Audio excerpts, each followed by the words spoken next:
سلام دوستای عزیزم، روزتون بخیر باشه. بریم 3 تا نمونه سوال از واحد اندازه‌گیری حل کنیم. گفته 354 سانتی متر چند متر و چند متر است. خب میشه 3 متر و 54 صدم متر، چرا که 1 متر برابر با 100 سانتی متر.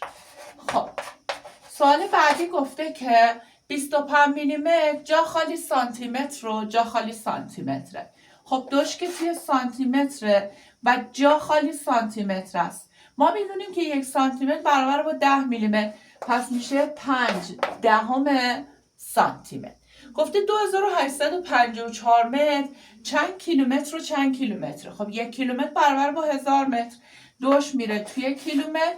854 تا از 1000 تا کیلومتر رو ما داریم. مرسی.